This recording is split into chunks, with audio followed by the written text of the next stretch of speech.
Bibles తెచ్చుకున్నారు అందరూ? మత్తయి సువార్త 26వ అధ్యాయం 20వ వచనం, ఒక్క వచనం చదువుకొని మనం వాక్య ధ్యానంలోకి వెళ్దాం. మత్తయి సువార్త 26వ అధ్యాయం 20వ వచనం చదువుంటుంది. సాయంకాలం అయినప్పుడు ఆయన 12 మంది శిష్యులతో కూడా భోజనమునకు కూర్చుండెను. ప్రార్థన చేసుకుందాం. మా మంచి దేవుడా యేసయ్య, నీకే వందనాలు, స్తోత్రాలు. వాక్య స్వరూపి నీకే వందనాలు తండ్రి. రాజా, నీ బలలో చేయవేయాలని ఆశపడి వచ్చి ఉండగా మమ్మల్ని అందరినీ మీరు పరిశుద్ధపరచండి. నీ వాక్యమని నీళ్ళతో మమ్మల్ని అందరినీ కడిగి తండ్రి ఉదక స్నానం చేయించమని ప్రార్థిస్తూ ఉన్నా. నీ వాక్యము ద్వారా మమ్మల్ని బలపరచండి. నీ వాక్యమును చెబుతూ ఉండగా నన్ను సిలువ చాటును మరుగుపరుచుకోండి తండ్రి. అల్పుణ్ణి, అయోగ్యుని తండ్రి, ఎన్నిక లేని వాడిని అయినప్పటికీ కూడా మీరు నిలబెట్టుకున్నారు. దాన్ని బట్టి నీకు వందనాలు, స్తోత్రాలు. ప్రభు, మీరు మాట్లాడండి. మీరు మాట్లాడితే మా బ్రతుకులు కట్టబడతాయి, మా జీవితాలు మారుతాయి తండ్రి. స్తోత్రం ప్రభువా. నీ యొక్క వాక్యంతో మమ్మల్ని బలపరచండి. వాక్యము వింటున్నటువంటి ప్రతి ఒక్క బిడ్డను కూడా మీరు జ్ఞాపకం చేసుకోండి. బిడ్డల హృదయాలు దున్నిన నేల వలె సిద్ధపాటు కలిగి చేయమని ప్రార్థిస్తూ ఉన్నాం. మంచి విత్తనము తండ్రి మంచి నేల మీద పడి 30, 60, 100 ఫలించే భాగ్యాన్ని మీరు దయచేయమని వేడుకొంచున్నాం తండ్రి. వాక్య ధ్యానం అంతట్లో కూడా మీరు తోడుగా ఉండి బలపరచమని యేసు నామమున ప్రార్థించి వేడుకొంచున్నాం తండ్రి. ఆమేన్. హల్లెలూయా. సరే, అందరూ తలెత్తి నా వైపు చూస్తూ వాక్యం వినడానికి ప్రయత్నం చేయండి. మత్తయి సువార్త 26వ అధ్యాయము. యేసుక్రీస్తు ప్రభుల వారు పస్కా ఆచరించినటువంటి విషయాలన్నీ కూడా ఈ అధ్యాయంలో మనకు కనపడుతూ ఉంటాయి. అయితే యేసుక్రీస్తు ప్రభుల వారు యెరూషలేము వచ్చినప్పుడు పస్కాని ఆచరించారు అని చెప్పి 26వ అధ్యాయంలో మనకి వాక్యము సెలవిస్తూ ఉంది. ప్రభువు పస్కా ఆచరించడం ఇది మొట్టమొదటిసారి కాదు. చాలాసార్లు పుట్టినప్పటి నుంచి ఆయన పస్కా చేస్తూనే వచ్చారు. ప్రత్యేకంగా ఈ యొక్క పస్కా గురించి మాత్రము అన్ని సువార్తల్లో వ్రాయబడి ఉంది. కారణం, ప్రభువుల వారు చిట్ట చివరిగా చేసినటువంటి పస్కా ఇది. కాబట్టి ఈ చిట్ట చివరి పస్కాకి ప్రాధాన్యత సంతరించుకుంది. ఇక్కడే ప్రభువుల వారు గొప్ప ఆజ్ఞను కూడా మనకి ఇస్తూ ఉన్నారు. కాబట్టి ఈ విషయము దైవ గ్రంథంలో సువార్తల్లో చక్కగా వివరించబడింది. సాయంకాలం అయినప్పుడు 12 మంది శిష్యులతో కూడా భోజనమునకు కూర్చున్నారు. అయితే భోజనం ఏంటి, పస్కా ఏంటి అనే అనుమానం రావాలి. పస్కా విందు అంటే అది ఆ రోజుల్లో నిర్గమాకాండం 12వ అధ్యాయంలో దేవుడు సెలవిచ్చిన విధముగా ఇశ్రాయేల్ ప్రజలు పస్కాని ఆచరించేటప్పుడు వాళ్ళు పొంగనేటువంటి అంటే పులియని రొట్టెలు, గొర్రెపిల్ల యొక్క మాంసము కాల్చుకొని తినేవాళ్ళు. కాలక్రమేణా అది పస్కా ఆచరించిన తర్వాత భోజనం చేయటం కూడా పరిపాటి అయిపోయింది. కాబట్టి యేసుక్రీస్తు ప్రభుల వారు వాక్యం అంటుంది, ఆయన భోజనమునకు కూర్చుండెను అంటే ఆయన పస్కా ఆచరించడానికే కూర్చున్నారు. ఈ పస్కాకి సిద్ధపాటు, పస్కా ఆచరణ అనేది యూదులందరికీ చాలా బాగా తెలుసు. ప్రభుల వారు కూడా దాన్ని ఆచరించడానికి శిష్యులతో పాటు కూర్చున్నారు. మోషే ధర్మశాస్త్రం ప్రకారం పస్కాను గురించి, పస్కా ఆచరణ గురించి చక్కగా నిర్గమాకాండము 12వ అధ్యాయంలో తెలియజేయబడింది. ఆ విధంగా వాళ్ళు చేశారు కాబట్టి, పస్కాను ఆచరించారు కాబట్టి ఇశ్రాయేలు ప్రజలకి 430 సంవత్సరాల బానిసత్వం నుండి విమోచన అనేది కలిగింది. పస్కా అంటే అర్థం ఏంటంటే విడిపించబడటం, బయటికి రావటం, తోడుకొని పోబడటం. అయితే ఈ విమోచన అనేది కలిగింది పస్కాని ఆచరించిన తరువాత మాత్రమే అని చెప్పి స్పష్టంగా మనకు తెలుస్తూ ఉంది. అయితే ఇశ్రాయేలు ప్రజలు పస్కాని ఆచరించినప్పుడు వాళ్ళందరూ కూడా ఐగుప్తులోంచి బయటికి వచ్చారట. అయితే ఇక్కడ కొన్ని ఆశ్చర్యకరమైన విషయాలు మనకు కనపడుతూ ఉంటాయి. పస్కాని ఆచరించిన తర్వాత వాళ్ళందరికీ విడుదల అనేది కలిగింది. నిర్గమాకాండంలోకి వెళ్దాం. ఒకసారి 12వ అధ్యాయం చూద్దాం. 2 వచనాలు చెప్పి నేను ముందుకు వెళ్తాను.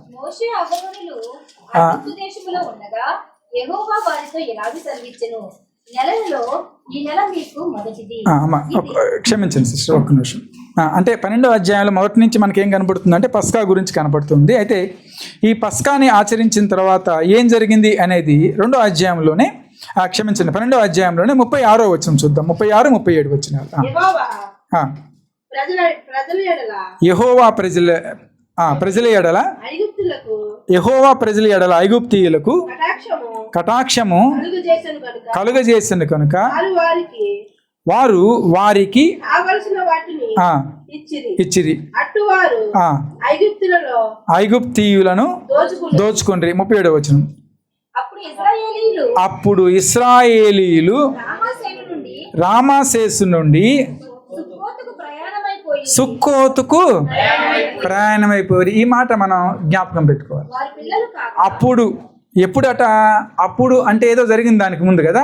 ఏం జరిగింది అంటే పస్కాని ఆచరించారు. మరణదూత వచ్చింది. ఇశ్రాయేలీయుల తొలిచూలందరినీ కూడా, ఐగుప్తీయుల తొలిచూలందరినీ కూడా చంపేసింది. ఐగుప్తు రాజు చాలా భయపడిపోయాడు, ఏడుస్తూ ఉన్నాడు. ఐగుప్తులో మహాఘోష పుట్టెను అని చెప్పి వాక్యం సెలవిస్తూ ఉంది. ఎందుకంటే జంతువుల్లో, మనుషుల్లో, రాజు దగ్గర నుంచి సేవకుడి వరకు ప్రతి తొలిచూలు చనిపోయింది. అప్పుడు వాళ్ళందరూ కూడా ఐగుప్తీయుల దగ్గర నుంచి బంగారం తీసుకున్నారు. ఎందుకంటే యెహోవా అటువంటి హృదయాన్ని వాళ్ళకి దయచేశాడు కాబట్టి ప్రజలు వెళ్ళి అడగగానే వాళ్ళ బంగారం ఎవరికి ఇచ్చారు? ఇశ్రాయేలీయులకు ఇచ్చారు. వీటన్నిటిని మూటగట్టుకున్నారు. అప్పుడు అంటే 430 సంవత్సరాల బానిసత్వం నుండి వాళ్ళకి కావాల్సిన వస్తువులన్నీ తీసుకొని అప్పుడు వాళ్ళు బయటికి నడవటం మొదలుపెట్టారు. ఎక్కడి నుంచి ప్రయాణమయ్యారంటే రామాసేసు నుండి సుక్కోతు అనే ప్రాంతానికి ప్రయాణం మొదలుపెట్టారు. ఇది ఫస్ట్ జర్నీ, మొట్టమొదటి ప్రయాణం. ఎక్కడి నుంచి? ఐగుప్తు నుంచి వస్తున్నటువంటి మొట్టమొదటి ప్రయాణం ఇది. అయితే ఎవరైతే ప్రభు బలలో పాల్గొంటారో, ఎవరైతే ప్రభువు చెప్పినటువంటి ఆజ్ఞను వింటారో, ఎవరైతే ప్రభు మాట ప్రకారం పస్కాని అంటే బల్లను ఆచరిస్తారో వాళ్ళు కూడా ఒక స్థలం నుంచి ఇంకో స్థలానికి ప్రయాణమై వెళ్తారు. ఏ స్థలం నుంచి ఏ స్థలానికి ప్రయాణమై వెళ్తాం మనం? ఈ లోకం నుంచి పరలోకానికి ప్రయాణమై వెళ్తాం. ఇది మన మొట్టమొదటి గొప్ప అద్భుత కార్యం మన జీవితంలో జరిగేది. పస్కాని ఆచరించిన తర్వాత ఇశ్రాయేలీలు ఎలా అయితే విడుదల పొందారో, ప్రభు బలలో పాల్గొనటం వల్ల మనం దేన్ని జ్ఞాపకం చేసుకుంటున్నామంటే దేవుడు మాకు విడుదలనిస్తాడు. ఎక్కడి నుంచి విడుదలనిస్తాడు? ఒక స్థలం నుంచి ఇంకో స్థలంలోకి నన్ను తీసుకొని వెళ్తున్నాడు. ఎక్కడి నుంచి ఎక్కడికి? ఈ లోకంలో మరణము నుండి పరలోకంలో నిత్య జీవానికి మనల్ని తీసుకొని వెళ్తున్నాడు. ఇది ప్రభు ఇచ్చినటువంటి ఆజ్ఞ. గమనించండి, క్రైస్తవులుగా, విశ్వాసులుగా, దేవుడు నమ్ముకున్నటువంటి వారిగా, ఒకటి ఆయన నామం పేరిట రక్షణ పొందుకోవాలి, నీటి బాప్తిజం తీసుకోవాలి. దేవుడు చెప్పినటువంటి విషయం, ఆయన ఆజ్ఞ. రెండోది ప్రభు బలలో పాల్గొనాలి. ప్రభు బలలో పాల్గొనటం శారీరకంగా మనం చేస్తున్నప్పటికీ, ఈ విధంగా ఆయన శరీరమని, ఆయన రక్తమని మనం తీసుకుంటున్నప్పటికీ ఆత్మీయంగా మనందరము కూడా బలపడతాం. హల్లెలూయా. కాబట్టి ప్రయాణము రామాసేసు నుండి సుక్కోతుకి ఎలా అయితే వెళ్ళారో మనం కూడా మరణం నుండి ఎక్కడికి వెళ్తూ ఉన్నాం? జీవానికి మనం ప్రయాణమై వెళ్తూ ఉన్నాం. రెండో విషయము, ఎప్పుడైతే వాళ్ళు ఐగుప్తులో పస్కాని ఆచరించారో ప్రయాణం మొదలైంది. మొట్టమొదటి డెస్టినేషన్ ఎక్కడికి వెళ్ళారంటే సుక్కోతు అనే ప్రాంతానికి వెళ్ళారు. వీళ్ళు ఇలా నడుస్తూ కానానుకి వెళ్ళటానికి 40 సంవత్సరాలు పట్టింది అని చెప్పి దైవ గ్రంథం సెలవిస్తూ ఉంది. ఈ 40 సంవత్సరాల్లో వాళ్ళు వేరే ప్రదేశాల్లో విడిది చేశారు. దేవుడు వారికి ఆహారాన్ని ఇచ్చాడు, కాపాడాడు. పగటి వేళ మేఘస్తంభంగా, రాత్రి వేళ అగ్నిస్తంభంగా చాలా చక్కగా వాళ్ళందరినీ కూడా నడిపించాడు. అయితే ఎవరైతే ప్రభువుకు ఎదురు తిరిగారో వాళ్ళందరూ మధ్యలో రాలిపోయారు. ఒక నూతన తరం ఎక్కడికి ప్రవేశించింది? కనానులోకి ప్రవేశించింది. కానీ ఎప్పుడైతే వీరు పస్కాని ఆచరించి విడిపించబడ్డారో అప్పటి నుంచి దేవుని యొక్క దీవెనలు వీళ్ళ మీద సుస్పష్టంగా, అంటే ప్రత్యక్షంగా, చాలా చక్కగా దేవుడు పలికినటువంటి మాటలు, వాళ్ళకి ఇస్తానన్న ఆశీర్వాదాలు పస్కాని ఆచరించిన తరువాతే మనకి కనిపిస్తూ ఉన్నాయి. 23వ అధ్యాయంలోని నిర్గమాకాండం 23వ అధ్యాయం, ఇంటికి వెళ్ళిన తర్వాత హోంవర్క్ ఇది. 23వ అధ్యాయం చదవండి ఒకసారి. నిర్గమాకాండం 23వ అధ్యాయం. అక్కడ ప్రభువుల వారు కొన్ని విధి విధానాలు చెబుతూ ఆచరించవలసిన విషయాలన్నీ కూడా తెలియచేస్తూ 9 రకాలైన ఆశీర్వాదాలు దేవుడు ఇశ్రాయేలీయులకి ఇస్తాను అని చెప్పి వాగ్దానం చేశారు. 9 రకాలైన ఆశీర్వాదాలు. 23వ అధ్యాయంలో అంతా కూడా మనకి స్పష్టంగా రాయబడి ఉంటుంది. మనకి సమయం లేదు కాబట్టి త్వరగా ముందుకు వెళ్దాం. అయితే 23వ అధ్యాయాల్లో వాగ్దానాలు అవన్నీ కూడా ఎప్పుడు వాళ్ళు స్వతంత్రించుకుంటారు అంటే పస్కాని దాటిన తర్వాతే, పస్కాని ఆచరించిన తర్వాతే. బిడ్డలారా, రక్షణ పొందుకున్నటువంటి వారిగా, దేవుణ్ణి నమ్ముకున్నటువంటి వారిగా బల్లలో చేయి వేయటం ప్రభు ఇచ్చిన ఆజ్ఞ. ఎప్పుడైతే మనం బల్లలో చేయి వేస్తామో బల్ల ద్వారా దీవెనలు మనందరము కూడా పొందుకుంటాం. చాలా సందర్భాల్లో ప్రార్థన చేస్తూ ఉంటారు, యేసయ్య బల్ల ద్వారా వచ్చే ఆశీర్వాదాలు మాకు దయచేయి దయచేయి దయచేయి అని ప్రార్థన చేస్తాం కదా. ఏం ఆశీర్వాదాలు ఇస్తాడు దేవుడు మీకు? ఎలా మిమ్మల్ని ఆశీర్వదిస్తాడు? ఎలా అయితే ఇశ్రాయేలు ప్రజలను ఆశీర్వదించాడు అలా మిమ్మల్ని కూడా ఆశీర్వదిస్తాడు. కొన్ని వచనాలు త్వరగా చూద్దాం. 23వ అధ్యాయంలోనే 2-3 మాటలు చెప్పి ముందుకు వెళ్తాం. ఎటువంటి ఆశీర్వాదాలు వస్తాయి? 23వ అధ్యాయం 20వ వచనం ఒకసారి చదవండమ్మా. ఇదిగో త్రోవలో నిన్ను కాపాడి నేను సిద్ధపరిచిన చోటుకు నిన్ను రప్పించుటకు ఒక దూతను నీకు ముందుగా పంపుచున్నాను. మనం ఎక్కడికైతే వెళ్ళాలో, మన డెస్టినీ ఏంటో, మన ప్రయాణంలో ఎక్కడికైతే చేరాలో, మన గమ్యం ఏమిటో, ఆ గమ్యానికి చేరటానికి దేవుడు మనకి సహాయము అందిస్తాను అంటున్నాడు. 30వ వచనం చూడండి ఒకసారి. 23:30. నీవు అభివృద్ధి పొంది స్వాధీనపరుచుకునే వరకు క్రమక్రమముగా వారిని ఎదుటి నుండి వెళ్ళగొట్టేదును. ఇశ్రాయేలీయులు ఏదైతే కనాను ప్రాంతానికి వెళ్తూ ఉన్నారో అప్పటికే అక్కడ 7 జాతుల ప్రజలు నివసిస్తూ ఉన్నారు.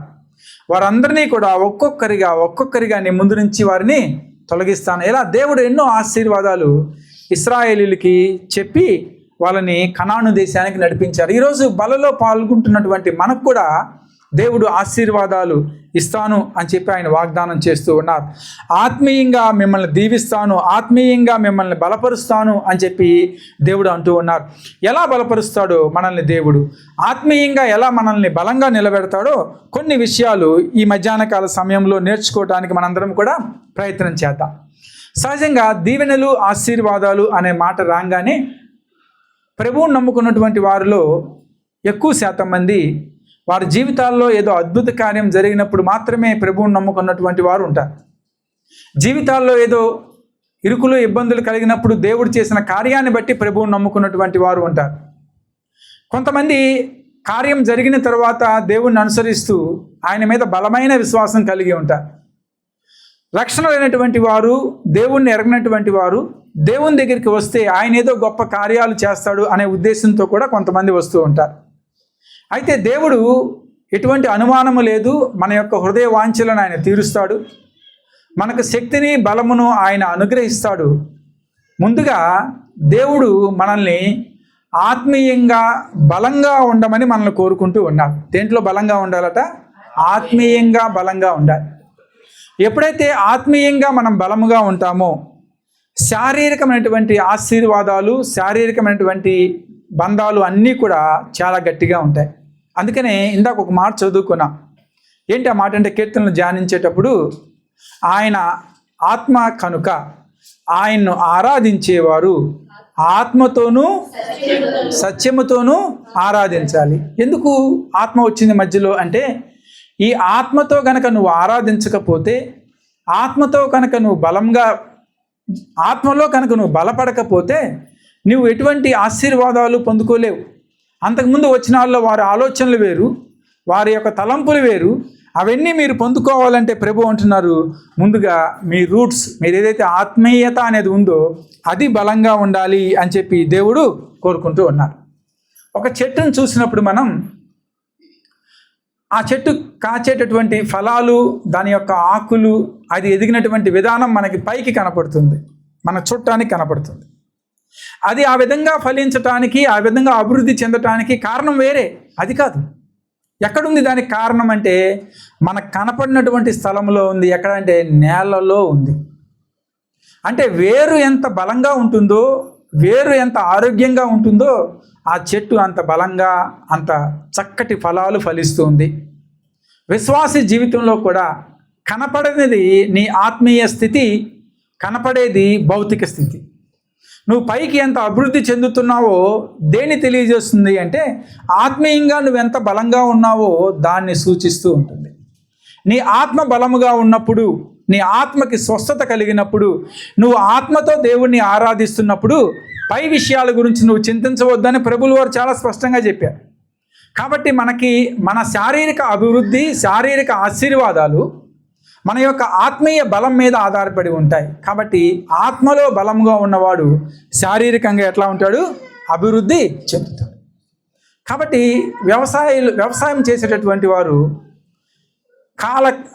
వాళ్ళ ఆ టైంలో, అంటే సంవత్సరానికి ఒకసారి 2 సార్లు ఆ చెట్టు దగ్గరికి వెళ్ళి చెట్టు మొదల్లో ఉన్న మట్టిని అంతా కూడా తవ్వుతారు కదా. ఇప్పుడు నన్ను చూసారా మీరు? మనం చేసే ఉంటాం కదా. మామిడి చెట్టు కానీ కొబ్బరి చెట్టు కానీ ఏం చేస్తాం? అంత తవ్వుతాం దాన్ని. ఎందుకు తవ్వేది అంటే తవ్వినప్పుడు ఏమవుతుందంటే వేళ్ళకి గాలి వెళ్తుంది, మీరు పెట్టే నీరు వేళ్ళకి వెళ్తుంది, మీరు వేసే మందు వేళ్ళకి చేరుతుంది. ఎందుకంటే ఇది బాగా ఉండాలంటే ఏం బాగా ఉండాలి? వేరు బాగా ఉండాలి. క్రైస్తవుడా, నువ్వు ఆత్మీయంగా బలంగా ఉన్నప్పుడే నువ్వు ఆశీర్వాదాలు పొందుకుంటావు, ఆశీర్వాదాలు చూడగలుగుతావు. కాబట్టి మొదటగా మనం దేనికోసం ప్రయత్నం చేయాలంటే మన ఆత్మీయ స్థితి బలపరుచుకోవటానికి మనం ప్రయత్నం చేయాలి. బల దగ్గరికి వచ్చినప్పుడు చాలాసార్లు మనం చదువుకున్నటువంటి వాక్య భాగమే, మిమ్మల్ని మీరు పరీక్షించుకోండి అని చెప్పి ఒక మాట చదువుకుంటాం కొరింథీ పత్రికలో. మిమ్మల్ని మీరు పరీక్షించుకొని ఎక్కడ చేయమంటుంది వాక్యము? బలలో మమ్మల్ని మేము పరీక్షించుకోవడం అంటే అర్థం ఏంటంటే నీ వేర్లు ఎంత గట్టిగా ఉన్నాయో ఒకసారి నువ్వు పరీక్షించుకో. ఒకవేళ వేరులు కనుక గట్టిగా లేకపోతే చెట్టు ఎంత పైకి ఎదిగినా కానీ చిన్న గాలి రాగానే వెంటనే అది కూలిపోతుంది. దాంట్లోంచి మంచి ఫలాలు మనం ఆశించలేము. ఇంకొక ఉదాహరణ మీకు చెప్తాను. పళ్ళ సమస్యలు ఉన్న వాళ్ళంటే వాళ్ళకి మరి దేనికి చేస్తారో తెలియదు, రూట్నింగ్ అనే ఒక ట్రీట్మెంట్ ఉంటుంది కదా. రూట్నింగ్ అంటారు. పన్ను బలహీనం అయిపోయినప్పుడు దాని వేరులు బలపరుస్తారు, దాన్నే ఇంగ్లీష్లో రూట్నింగ్ అంటారు. ఒక పన్ను బలహీనంగా ఉంది, ఊడిపోయే స్థితిలో ఉంది, దానికి డాక్టర్ ఏం చేస్తాడంటే దాని వేర్లు బలపరుస్తాడు, పంటిని కాదు. దేన్ని బలపరుస్తున్నాడు? వేర్లు. ఎందుకంటే ఆ వేర్లు బలంగా ఉంటే ఏం బలంగా ఉంటుంది?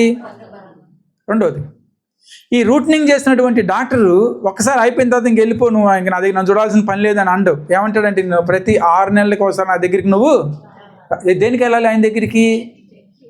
దేన్ని చెక్ చేస్తాడు? ఆయన పెట్టినటువంటి ఆ వేరులు బలంగా ఉన్నాయా లేదో చెక్ చేస్తాడు. బల దగ్గరికి వచ్చినప్పుడు మిమ్మల్ని మీరు పరీక్షించుకోండి అంటే అర్థం ఏంటంటే మనం ఆత్మీయంగా ఎంత బలంగా ఉన్నాం, ఎంత బలహీనంగా ఉన్నాం అనేది ఎక్కడ పరీక్షించుకుంటాం? మనం బల దగ్గరికి వచ్చినప్పుడు పరీక్షించుకోవాలి. ఎందుకంటే నీ ఆత్మ బలముగా ఉన్నప్పుడే నీ అభివృద్ధి చక్కగా ఉంటుంది. ఆరాధించేవారు ఆత్మతోనే ఆరాధించాలి. నీ ఆత్మ సంతోషంగా ఉన్నప్పుడే నీ శారీరకంగా నువ్వు బలంగా ఉంటావు. చాలాసార్లు చూడండి, ఆరాధన చేసేటప్పుడు, దేవుణ్ణి మనం ఆరాధించుకునేటప్పుడు, దేవుని వాక్యం చదివేటప్పుడు, దేవుని వాక్యం వినేటప్పుడు కొన్నిసార్లు కొన్ని మాటలు మన హృదయాంతరంగంలోకి వెళ్ళిపోతాయి. ఎప్పుడైతే అవి లోపలికి వెళ్ళాయో వెంటనే నీ ఆత్మ ప్రతిస్పందిస్తుంది. దేవుని యొక్క కార్యాలు అక్కడి నుంచే ప్రారంభమవుతాయి. అప్పుడే నువ్వు శారీరకంగా బలంగా ఎదుగుతావు, శారీరకంగా అభివృద్ధిని చూడగలుగుతావు, శారీరకమైన ఆశీర్వాదాలు నువ్వు చూడగలుగుతావు. స్వస్థతలు జరుగుతాయి కదా. కొంతమంది ప్రార్థన చేసినప్పుడు స్వస్థతలు జరుగుతాయి. ఎట్లా జరుగుతాయండి? ఎట్లా జరిగింది అద్భుత కార్యం అంటే ఆత్మలోకి దేవుని యొక్క మాటలు వెళ్ళినప్పుడు ఆత్మ బలపడగానే ఆటోమేటిక్గా వాడికి శారీరమైన రోగం అనేది బయటికి వెళ్ళిపోతుంది. హల్లెలూయా. కాబట్టి ఆత్మ బలంగా ఉండాలి. ప్రభువుల వారు పస్కాని ఆచరిస్తూ ఉన్నారు. శిష్యులందరినీ కూర్చోబెట్టుకున్నారు. ఆయన భోజనమునకు కూర్చొని ఉండగా ఆయన వాక్యం సెలవిస్తుంది. పస్కాని ఆచరించడానికి ప్రభు సిద్ధపడుతూ ఉన్నారు. ఆయన చెప్పిన మాట, ఇది నా శరీరము, ఇది నా రక్తము, నన్ను జ్ఞాపకం చేసుకున్నట్టుకై దీనిని చేయుడి అని చెప్పాను. ఇది ఆఖరి భోజనము, మరియు దేవుని రాజ్యము వచ్చు వరకు నేను మీతో కలిసి భోంచేయను అనే మాట కూడా ప్రభు శిష్యులతో చెప్తూ ఉన్నారు. లూకాసు వార్త 22వ అధ్యాయం 15వ వచనం. నేను శ్రమ పడక మునుపు మీతో కూడా ఈ పస్కాను భుజింపవలనని మిక్కిలి. చూడండి చక్కటి మాట ఇక్కడ ప్రభు మాట్లాడుతున్నారు. ఇదిగో నేను మీతో పాటు కలిసి ఈ లాస్ట్ సప్పర్, దాని అందుకని ఏమంటాం దాన్ని? లాస్ట్ సప్పర్ అంట. లార్డ్స్ సప్పర్, లాస్ట్ సప్పర్, ప్రభురాత్రి భోజనం, ప్రభు ఆఖరిసారిగా చేసిన భోజనం, శిష్యులతో కలిసి చేసినటువంటి భోజనం, లాస్ట్ వన్. ఆ భోజనం అవగానే మేడగది మీద ప్రార్థన చేస్తున్నారు, దిగారు, ఎక్కడికి వెళ్ళిపోయారు? కీర్తనలో పాడి కెద్రోను వాగు దాటుతూ ఒలీవల కొండకి గెస్సమనే తోటకి ప్రార్థనకి వెళ్ళిపోయారు. లాస్ట్ సప్పర్, ఆఖరి భోజనం. ప్రభు అంటున్నారు, ఈ భోజనం చేయాలని మిక్కిలి ఆశపడితేని దేనికోసం యేసయ్యా అని అడిగితే ఆయన అంటున్నారు కదా, అది దేవుని రాజ్యములో నెరవేరు వరకు ఎన్నడూను ఆ, దాన్ని భుజింపరని ఆ. మీతో చెప్పుచున్నానని వారితో చెప్పి చాలు, మీతో చెప్పుచున్నాను. ఎప్పుడు మళ్ళీ సెకండ్ టైం ఎప్పుడట మళ్ళీ ఇంకొకసారి ఎప్పుడు కలుస్తాడు ప్రభు మనకి? దేవుని రాజ్యం. ఇప్పుడు మనం ప్రభు ఈ లోకంలో ఉన్నప్పుడు మేడగదిలో శిష్యులతో భోంచేశారు. ఇదే ఆఖరి భోజనం, చివరి భోజనం అని చెప్పారు. నెక్స్ట్ తర్వాత భోజనం ఎప్పుడని చెప్పారంటే ఎప్పుడు చేస్తారట? దేవుని రాజ్యంలో. దేవుని రాజ్యం వచ్చే వరకు మళ్ళీ ఇంకోసారి మనం ఈ భోజనాన్ని చెయ్యం. ఈ విందు ఉండదు, ఈ పస్కా ఉండదు. ఈ పస్కా ఇంతటితో అయిపోయింది, ఈ విందు ఇంతటితో అయిపోయింది. నేను మీతో పాటు కలిసి చేసేది దేవుని రాజ్యంలో. ఇప్పుడు ప్రభు ఆ మాట చెప్పి నన్ను జ్ఞాపకం చేసుకున్నట్టుకై దీనిని చేయడి అని చెప్పి వెళ్ళిపోయారు. ఆయన ఆజ్ఞ ఇచ్చారు కాబట్టి మనము వారానికో, నెలకో, 2 నెలలకో, సంవత్సరానికో ఆయన్ని జ్ఞాపకం చేసుకుంటూ, ఆయన శిలువ మీద పెట్టి చేసినటువంటి త్యాగాన్ని జ్ఞాపకం చేసుకుంటూ, ఇదిగో ఇది నీ శరీరము, నీ రక్తం అని చేస్తూ ఉన్నాం. కానీ ప్రభు ఉన్నాడా, ప్రభు కూర్చున్నాడా మనతో అంటే లేదు. ప్రభుతో మనం కూర్చునే రోజు ఒకటి ఉంది. ఇది ఇప్పుడు నువ్వు ఆచరించినప్పుడు, అప్పుడు నువ్వు ప్రభుతో పాటు కూర్చొని విందు ఆచరిస్తావు. ప్రకటన గ్రంథంలోకి వెళ్దాం ఒకసారి. ప్రకటన గ్రంథం 19వ అధ్యాయం. అద్భుతకరమైన మాటలు. మనం బైబిల్ స్టడీ చేసినప్పుడు ప్రకటన గ్రంథంలో చాలా విషయాలు ఈ యొక్క వాక్యం మీద ధ్యానించుకున్నాం. 19వ అధ్యాయం 7వ వచనం చదువుతారమ్మా, 6వ వచనం చదవండి. అప్పుడు గొప్ప జనసమూహము శబ్దమును, విస్తారమైన జలముల శబ్దమును, బలమైన ఉరుముల శబ్దమును, పోలిన యొక్క స్వరము, సర్వాధికారియు ప్రభువునకు మన దేవుడు ఏలుచున్నాడు, ఆయనను స్తుతించుడి. గొర్రెపిల్లలో మహోత్సవము, గొర్రెపిల్ల వివాహోత్సవము సమయం వచ్చినది. ఈ మాట మనం జ్ఞాపకం పెట్టుకోవాలి. గొర్రెపిల్ల వివాహోత్సవము. వివాహోత్సవము అనేది 2 పదాల కలయిక. వివాహము ప్లస్ ఉత్సవము. వివాహంలో జరిగేటటువంటి ఉత్సవము అంటే మ్యారేజ్ అంటేనే ఎలా చేస్తాం మనం? మ్యారేజ్ అంటే ఎలా చేస్తాం? పండగలాగా చేస్తాం, చేయమా? చేస్తాం. బంధువులు వస్తారు, తెలిసిన వాళ్ళు వస్తారు, అందరూ వస్తారు, చక్కగా ఒక పండగలా చేసుకుంటాం. ఇది ఎవరి మ్యారేజ్ సెలబ్రేషన్ అట? గొర్రెపిల్ల. ఎవరిది? గొర్రెపిల్ల. గొర్రెపిల్ల వివాహోత్సవము చూడండి, సమయము వచ్చినది.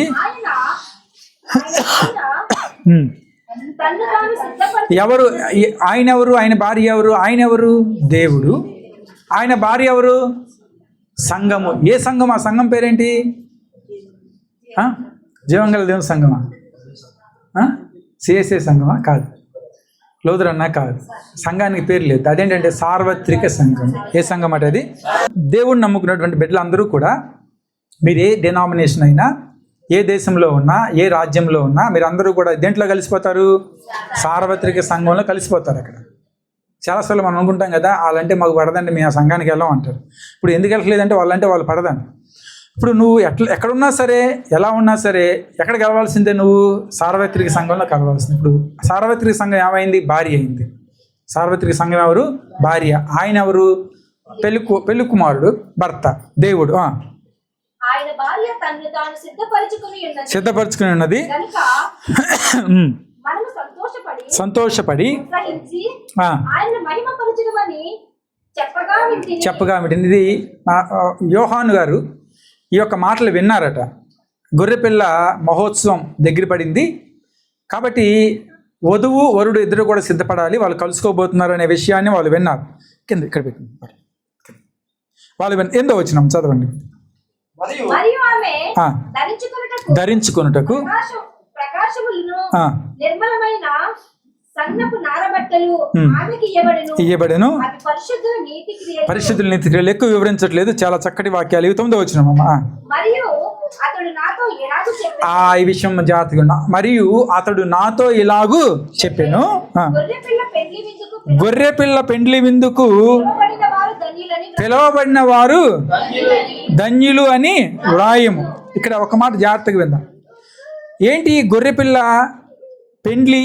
ఏంటి గొర్రెపిల్ల పెండ్లి విందు అంటే? ఏదైతే యేసుక్రీస్తు ప్రభువారు అంటున్నారో దేవుని రాజ్యము నెరవేరు వరకు అని చెప్పి అన్నారు కదా లూకా సువార్త 22వ అధ్యాయము 15-16 వచనాల్లో. దేవుని రాజ్యం ఎప్పుడు నెరవేరుతుంది? దేవుని రాజ్యంలో విందు ఎందుకు జరుగుతుంది అంటే, దేవుని రాజ్యంలో జరిగే విందే గొర్రె పిల్ల వివాహోత్సవం సమయంలో జరిగే విందు. దాన్నే పెండ్లి విందు అని ప్రకటన గ్రంథంలో భక్తుడైన యోహాను వ్రాస్తూ ఉన్నాడు. యోహానికి దేవుడు దర్శనం ఇచ్చాడు. పద్మాసు ద్వీపంలో దేవుడు మాట్లాడాడు. ఎలా ఉంటుంది పరలోకం అనేది చూపించాడు. అక్కడ వివాహం ఎలా జరుగుతుందో చెప్పాడు. వివాహానికి ఎవరెవరు పిలువబడతారో చెప్పాడు. ఎవరు కన్యక ఎవరు పెండ్లి కొడుకో చెప్పబడింది. ఎవరు ఆయన ఎవరు భార్యో చెప్పబడింది. ఆ పెండ్లిలో ఎలా విందు జరుగుతుందో చెప్పబడింది. ఆ పెండ్లి విందుకు మనం పిలువబడతాం ప్రభువుతో కలిసి. అప్పుడు మనం పరలోక రాజ్యంలో మరొకసారి విందులో మనందరం కూడా పాల్గొంటాం. కాబట్టి పస్కాకి ఈ ప్రభు బల్లకి అక్కడికి అంత సంబంధం ఉంది. దాన్ని ఆత్మీయమైన పెండ్లి విందు అంటున్నాం. మనం చూసాం ఆ పెండ్లి విందుని చూస్తామని ఆశ ఉందా మీకు ఎవరికైనా? లేదా? ఉందా? దాన్ని ఏమని పిలుస్తాం మనం? నిరీక్షణ. దాన్ని ఏమని పిలుస్తాం? నిరీక్షణ. మనం చనిపోయినా, పాతిపెట్టబడ్డ మట్టిలో కలిసిపోయినా ప్రభు వస్తారు. ఆయన మనల్ని తీసుకుని వెళ్తారు. సార్వత్రిక సంఘంగా ఎత్తబడతాం. పెండ్లి కుమారుని ఎదుర్కొంటాం. గొర్రెపిల్ల వివాహోత్సవానికి మనకు ఆహ్వానం వచ్చింది. ఆ పెండ్లి విందులో పాల్గొంటాం ప్రభువుతో పాటు కలిసి. అప్పుడు మనం పస్కాని ఆచరిస్తాం. హల్లెలూయా. ఇంత హిస్టరీ ఉంది పస్కాలు. దేవుడు చెబుతున్నటువంటి మాట ఇచ్చి ఇదంతా కూడా వివరాలు, ఆత్మీయమైన విషయాలు దేవుడు స్పష్టంగా పలుకుతూ అంటూ ఉన్నారు. బిడ్డలారా, ఇప్పుడు మీతో పాటు కలిసి నేను చేస్తూ ఉన్నాను. దేవుని రాజ్యములో ఇది నెరవేరు వరకు ఇక ఎన్నడూ కూడా మీతో దీన్ని భుజింపను అని చెప్పి ప్రభు చెబుతూ ఉన్నారు. ఈరోజు ఎవరైతే ఆ పెండ్లి విందుకి ఆహ్వానించబడ్డారో వారందరూ కూడా ధన్యులు. కాబట్టి ఇది ఆత్మీయమైన పెండ్లి విందు. ప్రభు వల్ల ఆత్మీయమైనటువంటి పెండ్లి విందు, ఆత్మీయమైనటువంటి కార్యక్రమం మనం చేస్తూ ఉన్నాం. ప్రభు శరీరమని రక్తమని మనం తీసుకుంటూ ఉన్నప్పుడు మన ఆత్మ బలపడుతుంది. దేవుని రాజ్యంలో ఆయనలో కలుసుకునేంత వరకు కూడా మనం దీన్ని కొనసాగిస్తూనే ఉంటాం. ఆయన రాజ్యంలో కలుసుకున్న తర్వాత ఆయనతో పాటు కలిసి మనం మరొకసారి పెండ్లి విందులో పాల్గొంటాం. హల్లెలూయా. మొట్టమొదటి విషయం. రెండో విషయం లూకా సువార్త 22వ అధ్యాయము 19వ వచనం. పిమ్మట ఆయన యొక్క రొట్టెను పట్టుకుని కృతజ్ఞతాస్తుతులు చెల్లించి దానిని విరిచి వారికిచ్చి, ఇది మీ కొరకు ఇయ్యబడుచున్న నా శరీరము, నన్ను జ్ఞాపకము చేసుకున్నటకు దీనిని చేయుడని చెప్పెను. ఆ ప్రకారమే భోజనం 22:19 చదవండి, కంటిన్యూ చేయండి. ఆ ప్రకారమే భోజనమైన తర్వాత ఆయన గిన్నెయు పట్టుకుని, ఈ గిన్నె మీ కొరకు చిందింపబడుచున్న నా రక్తము వలన నైన కొత్త నిబంధన, ఇదిగో నన్ను అప్పగించు వారి చెయ్యి నాతో కూడా ఈ బల్ల మీద ఉన్నది. చాలా ఇక్కడ 2 విషయాలు ప్రభువు వారు చెప్తూ ఉన్నారు. 22:19 తర్వాత 20వ వచనంలో ఏంటంటే, మొట్టమొదటి విషయము ఒక రొట్టెని పట్టుకొని దాన్ని విరిచి ఏమంటున్నారు ప్రభు, ఇది నా శరీరము. ఏంటంటే అది ప్రభు యొక్క శరీరం. ఇంకొక మాట, నన్ను జ్ఞాపకము చేసుకున్నట్టుకై దీనిని చేయి. ఏం జ్ఞాపకం చేసుకోవాలి ప్రభు గురించి? ఏం జ్ఞాపకం చేసుకోమని ప్రభు ఆశపడుతూ ఉన్నాడు? What he is expecting from us. మన నుంచి ఏం కోరుకుంటున్నాడు దేవుడు? ఈ దేన్ని జ్ఞాపకం చేసుకోమంటున్నాడు అంటే, ఆయన చేసినటువంటి త్యాగాన్ని జ్ఞాపకం చేసుకోమంటున్నాడు. ఆయన తిన్నటువంటి కొరడా దెబ్బల్ని జ్ఞాపకం చేసుకోమంటున్నాడు. దేవుని యొక్క ప్రణాళిక అద్భుతంగా ఉంటుంది. ఆయన ఈ లోకానికి రావటమే మన మీద ఆయనకున్నటువంటి కృప. మన కొరకు మనం పాపులపై ఉండగానే ఆయన ఏం చేశారట? ప్రాణం పెట్టారని చెప్పి వాక్యం సెలవుస్తుంది. ఇది ఒక కృప. మన కొరకు శిలువ మీద శిక్షను అనుభవించి ఆయన మన కొరకు రక్తాన్ని కార్చింది అద్భుతమైన కృప. కాబట్టి ప్రభు అంటూ ఉన్నారు, నేను చేసినటువంటి త్యాగాన్ని జ్ఞాపకం చేసుకుంటూ ఈ బలని మీరు ఆచరించాలి. ఎక్కడ జ్ఞాపకం చేసుకోవాలంటే, నీ ఆత్మలో నువ్వు జ్ఞాపకం చేసుకోవాలి. నీ ఆత్మలో నువ్వు జ్ఞాపకం చేసుకోవాలి. ఎందుకంటే ఎప్పుడైతే ఆత్మలో నువ్వు జ్ఞాపకం చేసుకో అంటే, వాక్యం చెప్పినప్పుడు, ఆ వాక్యం విన్నప్పుడు, మీరు ప్రభు బల దగ్గరికి వచ్చినప్పుడు ఏదో చెవిలో విని దాన్ని జ్ఞాపకం చేసుకొని బయటికి వెళ్ళిపోవడం మాత్రమే కాదు. కానీ యోహాను 4:24 చెప్పినట్లు మనము ఆరాధించేటప్పుడు ఎలా అయితే ఆత్మలో ఆరాధిస్తామో, జ్ఞాపకం చేసుకునే విధానం కూడా దేంట్లో జ్ఞాపకం చేసుకోవాలట? ఆత్మలో మనం జ్ఞాపకం చేసుకోవాలి. ఎంతమంది మనం ప్రభు బల దగ్గరికి వచ్చినప్పుడు అనాలోచనగా అనే ఒక మాట వాడబడుతుంది. ఏంటంటే మాట అనాలోచన, అంటే ఆలోచన లేకుండా, మన యొక్క ప్రమేయం లేకుండా కొన్ని జరిగిపోతూ ఉంటాయి, మన యొక్క ఆలోచన లేకుండా కొన్ని జరిగిపోతూ ఉంటాయి. అలా ప్రభు బల్ల ఎప్పుడూ కూడా జరగకూడదు.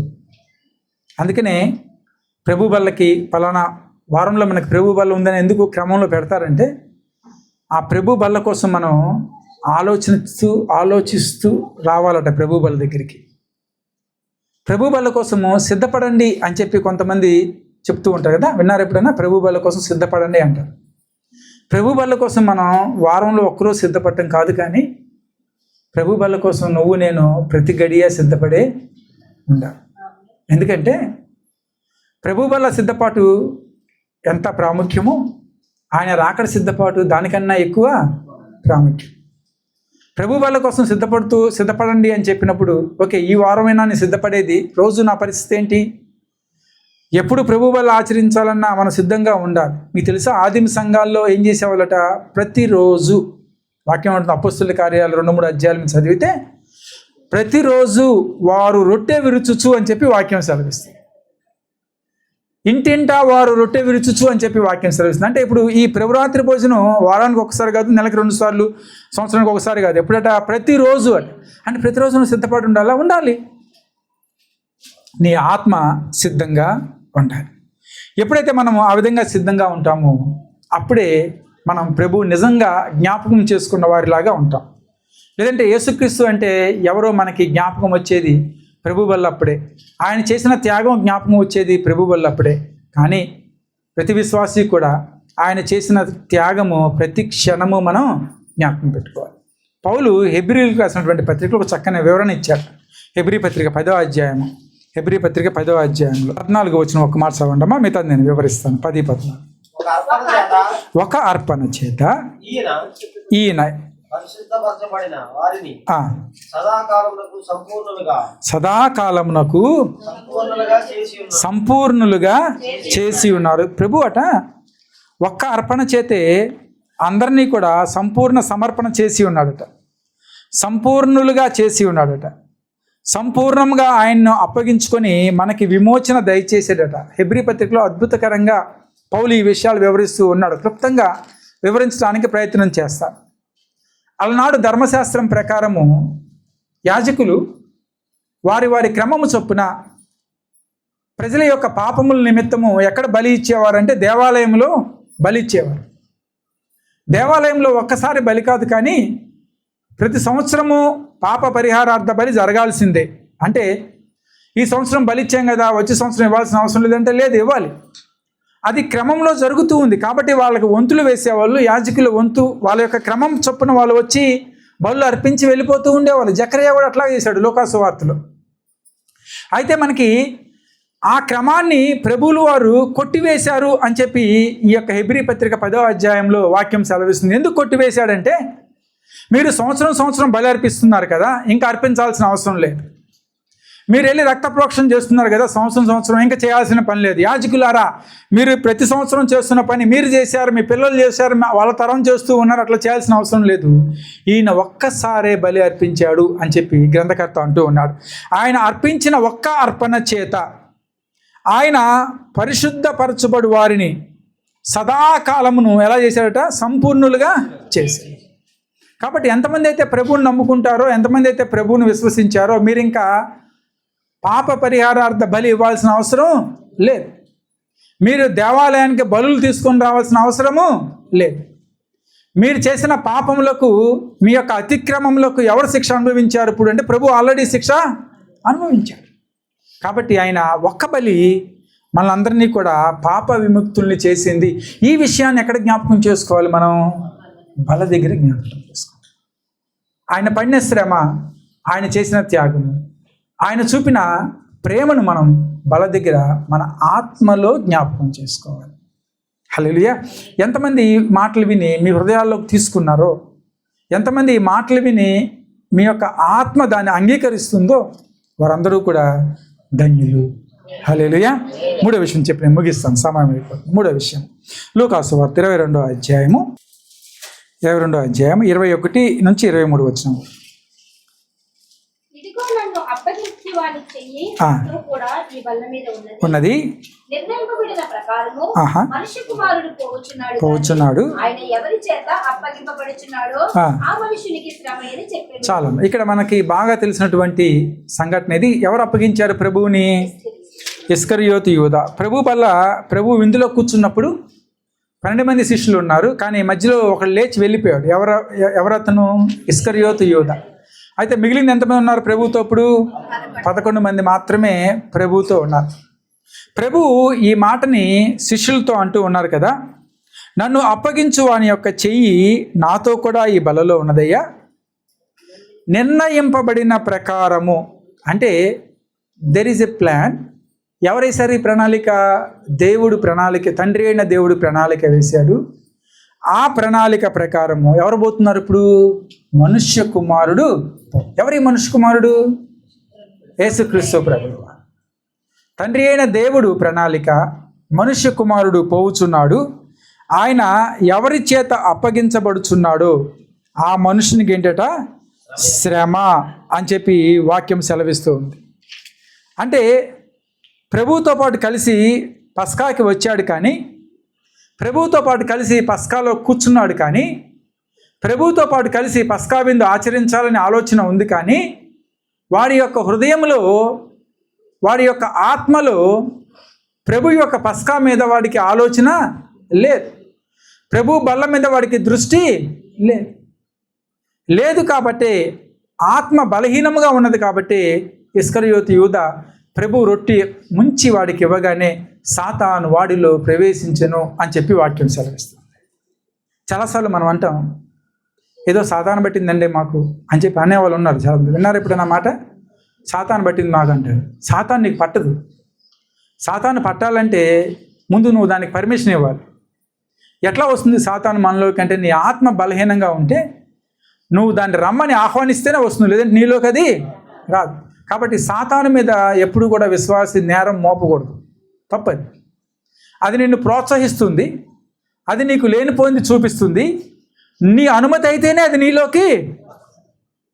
ఇస్కరియోతు యూదా ఆత్మ బలహీనంగా ఉన్నది, వాడు అనుమతించాడు. సాతాను ఎవరిలో ప్రవేశించింది? ఆత్మ బలహీనంగా ఉంది కాబట్టి సాతాను వాడిని లొంగదీసింది. పిల్లారా, బల దగ్గరికి వచ్చినప్పుడు మన ఆత్మ ఎంత బలంగా ఉన్నదో పరీక్షించుకోవాలి. దాన్ని బట్టే కొరింథీ పత్రికలో ఇంతకుముందు కూడా ఆ మాట చెప్పాను. ఏమని అంటున్నాడంటే, కాబట్టి ప్రతి మనుషులు తను తాను పరీక్షించుకొని అలాగు చేసి ఆ రొట్టెని తిని ఆ పాత్రలోనిది త్రాగవలెను అని చెప్పి కొరింథీ పత్రికలో వాక్యం సెలవిస్తుంది. అంటే భక్తుడు ఏం చేయాలట? విశ్వాసి ఏం చేయాలట? బల దగ్గరికి వచ్చినప్పుడు తన ఆత్మ బలంగా ఉందా, బలహీనంగా ఉందా అని చెప్పి పరీక్షించుకోవాలి. ఎక్కడ? బల దగ్గర. కాలుకి ఏదైనా దెబ్బ తగిలింది అనుకోండి, వెంటనే డాక్టర్ దగ్గరికి వెళ్తాం. కాలుకి దెబ్బ తగిలితే డాక్టర్ వెంటనే మీకు మెడిసిన్ రాసి ఇవ్వడు. ముందేమంటాడంటే, వెళ్ళి ఒక ఎక్స్రే తీసుకురా అంటాడు. ఏం తీసుకురామన్నాడు? ఎక్స్రే. ఎందుకంటే ఎక్స్రే మాకు తెలుసు, మీకు మెడిసిన్ రావడం ఇవ్వడు. ఎందుకు ఎక్స్రే అడుగుతున్నాడంటే, అసలు లోపల ఏం జరిగిందో ఏంటో చూడాలి. ఒకవేళ గాయం పెద్దదైతే ఎంఆర్ఐ తీసుకురామంటాడు. ఎందుకంటే ఇంకా మైన్యూర్ పాయింట్స్ ఏమైనా ఉన్నాయా అవి చూడాలని చెప్పి ఎంఆర్ఐ తీసుకుని రండి అంటాడు. ఎందుకు ఇవన్నీ అడుగుతున్నాడు డాక్టర్ అంటే, లోపల అసలు ఏం జరుగుతుంది ఏంటో ఎవరికి తెలియాలి, అప్పుడే నీకు మందు ఇవ్వగలడు. ప్రభు బల దగ్గరికి వచ్చినప్పుడు నీ ఆత్మ పరిశీలన ఎలా ఉండాలంటే, ప్రతి కార్నర్ కూడా ఎంఆర్ఐ చేయబడినట్టు ఫిలిం లాగా ఉండాలి. నిన్ను నువ్వు పరీక్షించుకోవటం అంటే అర్థం అది. నిన్ను నువ్వు సరిచేసుకోవటం అంటే అర్థం అది. ప్రభు బల దగ్గరికి వచ్చినప్పుడు మన ఆత్మ బలంగా ఉందా, మన ఆత్మ బలహీనంగా ఉందా, మన ఆత్మ ఎదగటానికి శక్తి కలిగి ఉందా, మన ఆత్మ ఎదగటానికి శక్తి లేకుండా ఉన్నదా అనేది మనం పరీక్షించుకోవాలి. హల్లెలూయా. కాబట్టి ఆత్మ పరిశీలన, ఆత్మ యొక్క స్థితి తెలుసుకోవాల్సినటువంటి సమయం బల దగ్గర మనము చేరినప్పుడు. కాబట్టి 3 విషయాలు. ఆత్మ పరిశీలన మనకు ఉండాలి, ఆత్మలో ఎదుగుదల మీద దృష్టి మనకు ఉండాలి, మన ఆత్మ ఎంత బలంగా ఉన్నదో తెలుసుకొని మనము ఎదగటానికి ప్రయత్నం చేయాలి. ప్రభువు వల్ల ఆత్మీయమైనటువంటిది. ఆత్మ బలముగా ఉన్నప్పుడే శరీర కార్యాలు అద్భుతంగా ఉంటాయి. ఆత్మ బలహీనంగా ఉన్నప్పుడు నువ్వు దేవునిలో ఎదగలేవు, శరీర కార్యాలు కూడా ఏమి మన జీవితంలో జరగవు. కాబట్టి ఈ బల్ల మనకి ఏం తీసుకొస్తుంది అంటే ఆత్మీయ ఆశీర్వాదాలు తీసుకొని వస్తుంది. మీరు విశ్వాసులో కాదో పరీక్షించుకోండి అని చెప్పి పౌలు అన్నాడు కదా కొరింథీ పత్రికలో, 2 కొరింథీ పత్రికలో. మీరు విశ్వాసం గలవారై ఉన్నారో లేదో మిమ్మల్ని మీరే శోధించుకొని చూడండి అంటాడు. మిమ్మల్ని మీరే పరీక్షించుకోండి అంటాడు. ప్రభు వాళ్ళ దగ్గర అంటూ ఉన్నాడు, మిమ్మల్ని మీరే పరీక్షించుకోవాలి. ఇవన్నీ కూడా మనల్ని మనం ఎక్స్రే తీసుకోవాలి. ఏ ల్యాబ్కి వెళ్ళాల్సిన పని లేదు, ఏ ల్యాబ్లో డబ్బులు కట్టాల్సిన పని లేదు, ఏ ఎంఆర్ఐ మనకు అవసరం లేదు. కానీ మనకి మనం ఆత్మ విమర్శ, ఆత్మ పరిశీలన, ఆత్మ స్థితి ఎలా ఉందో తెలుసుకోగలిగితే బల దగ్గరికి వచ్చినప్పుడు బల ద్వారా మనం దీవెనలు పొందుకుంటాం. పెండ్లి విందులో అందరము కూడా పాల్గొనటానికి, ప్రభు మీద ఆత్మీయంగా ఆధారపడి ఉన్నాం అని తెలుసుకోవటానికి, ఆత్మలో మనల్ని మనం పరీక్షించుకోవటానికి ప్రభు బల దగ్గరికి మనందరము కూడా కూడి ఉన్నాం. కాబట్టి ఈ మధ్యాహ్న కాల సమయంలో ఆ విధముగా పరీక్షించుకుంటూ, ఆ విధముగా మనల్ని మనం సరిచేసుకుంటూ దేవుని యొక్క బలలో పాలు పంపులు పొందుదాం. హల్లెలూయా. కొద్ది మాటలు దేవుడు దీవించును గాక.